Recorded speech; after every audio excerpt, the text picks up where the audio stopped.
बलरामपुर जिले के कुसमे और शंकरगढ़ के केंद्रीय सहकारी बैंक में करोड़ों रुपए की हेराफेरी और गबन करने के मामले में पुलिस की स्पेशल टीम ने बैंक मैनेजर समेत 11 आरोपियों को गिरफ्तार किया है। यह सभी आरोपी अंबिकापुर, कोरिया और बलरामपुर जिले के रहने वाले हैं। इन सभी के ऊपर लगभग 23 करोड़ रुपए के हेराफेरी का और गबन करने का आरोप है। बताते चले कि बलरामपुर एसपी ने मामले का प्रेस वार्ता कर खुलासा करते हुए बताया कि बलरामपुर केंद्रीय सहकारी बैंक के शाखा प्रबंधक अरविंद श्रीवास्तव ने थाने में आकर रिपोर्ट दर्ज कराया कि सरकारी बैंक उसमें व शंकरगढ़ में भारी वित्तीय अनियमितता हुई है। प्रार्थी द्वारा बताया गया कि जनवरी 2025 में नाबार्ड द्वारा ईमेल प्राप्त हुआ जिसमें सीईओ जनपद पंचायत शंकरगढ़ और शिकायत पत्र का उल्लेख था, जिसमें 3 बैंक अकाउंट में संदिग्ध लेन देन और बड़ा आर्थिक घोटाला शाखा शंकरगढ़ और कुसमी में हुआ है। शिकायत प्राप्त होने के बाद बैंक विभाग की ओर से शाखा कुसमी और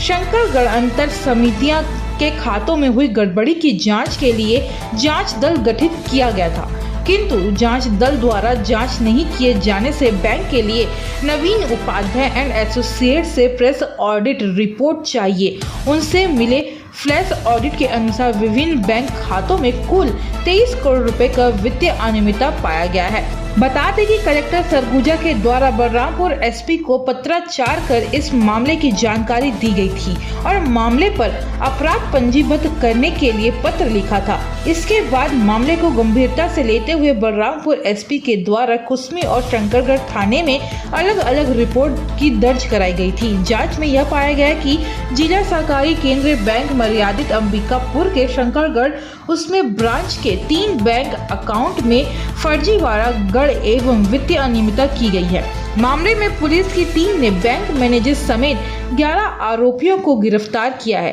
कितने भी आरोपी गिरफ्तार किए गए हैं, सभी बैंक में किसी न किसी पद पर कार्य थे। बलरामपुर से कुलेश्वर कुशवाहा की रिपोर्ट। लिया गया था, स्थानांतरित किया गया था और वो पैसे जो बैंक के पैसे थे और साथ ही साथ उसमें तीसरा जो है वो फर्जीवाड़ा के वाउचर्स को जो है वो फर्जी बनाना, अन्य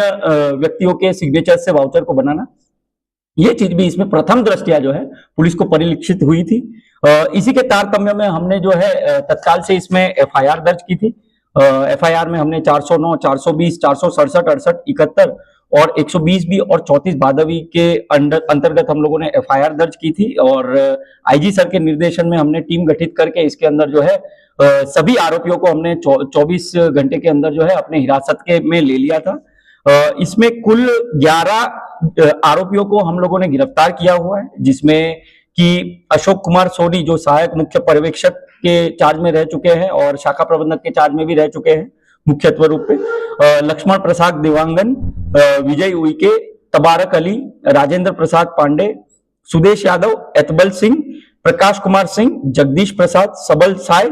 और विकास चंद्र पाडवी का जो है इसके अंदर हम लोगों ने प्रथम दृष्टया ये पाया था कि पूरी की पूरी षड्यंत्र को जो है वो रचने के लिए इन सभी का जो है इसमें रोल था और प्रथम दृष्टया इनके खिलाफ जो है हम लोगों को सबूत पाए जाने पर इन लोगों को हमने विधिवत गिरफ्तार किया हुआ है। ये तमाम जो जितना भी हम लोगों ने इन्वेस्टिगेशन किया है, इस इन्वेस्टिगेशन में आगे हमने और भी जो है अन्य फर्जी अगर कोई बैंक अकाउंट्स होते हैं या कोई व्यक्ति है उसकी संलिप्तता पाई जाती है उसके अंदर, तो उसमें भी हमारी इन्वेस्टिगेशन जारी है। क्योंकि इसके अंदर ट्रांजैक्शंस रिलेटेड है, इसमें बैंक अकाउंट्स रिलेटेड है, तो इसमें बहुत ही एक हाई लेवल की फाइनेंशियल इन्वेस्टिगेशन की आवश्यकता पड़ती है और हमारे एसडीओपी साहब जो एसडीओपी कुसमी है वो स्वयं इस मामले को देख रहे हैं, इसकी विवेचना कर रहे हैं और हमारी एक पूरी की पूरी टीम जो है, टीम का अमला इसमें लगा हुआ है और फाइनेंशियल इन्वेस्टिगेशन कर रहा है और हमें उम्मीद है कि इसके अलावा भी जो भी इसके अंदर फर्जीवाड़ा हुआ होगा और जो भी संलिप्त होंगे उनको हम पकड़ेंगे और जितना भी फर्जीवाड़ा होगा उसको बाहर निकालकर हम लोग जो है वो वैधानिक कार्रवाई इसके अंदर कर पाएंगे। इसमें टोटल फर्जीवाड़ा में कितने अकाउंट का उपयोग किया गया था? इसमें हम लोगों ने जितना पाया है उसमें 3 मुख्यत्व अकाउंट जो है वो जांच में हमें पता चले थे। उसके अलावा भी जो निजी अकाउंट्स थे जो कि अशोक सोनी के और प्रकाश कुमार सिंह के और सुदेश यादव के और महामाया कंस्ट्रक्शन के जो अकाउंट्स है वो भी उसमें जो है वो संदिग्ध के दायरे में रहे हैं। साथ ही साथ जो जमुना अलंकार नामक अकाउंट है उसमें भी जो एनईएफटी ट्रांजैक्शंस हुए हैं उसकी भी जांच जो है हम लोग कर रहे हैं। सर, इसमें कुल कितने आरोपी हैं और इसमें हम लोगों ने कुल 11 आरोपियों को पकड़ा हुआ है और इसमें एक अन्य आरोपी है जो फरार है, जिसे हम पकड़ने का प्रयास कर रहे हैं और हमें सफलता उसमें मिल जाएगी। और इसके अलावा भी हमारी अगर इन्वेस्टिगेशन में कोई अन्य आरोपी अगर परिलक्षित होता है तो उस पर डेफिनेटली कार्रवाई की जाएगी। ये गबन की क्या राशि का कोई रिकवरी भी हुआ है? अभी तक हम लोग उसमें जांच कर रहे हैं, प्रिलिमिनरी स्टेज में है इंक्वायरी। इसमें एफआईआर चूंकि जो है वो अभी अभी हुई है, तो हम लोग डेबिट और क्रेडिट ट्रांजैक्शंस और इनकी जो ट्रांजैक्शन ट्रेल्स रहे हैं उसको हम लोग अभी चूंकि जैसे मैंने बताया कि फाइनेंशियल इन्वेस्टिगेशन का मैटर है, तो इसमें ट्रांजैक्शन ट्रेल्स को हम लोग देखेंगे। हम लोग आगे भी जो है वो फाइनेंशियल इन्वेस्टिगेशन को बढ़ाएंगे और जो भी पता चलेगा तो उससे अवगत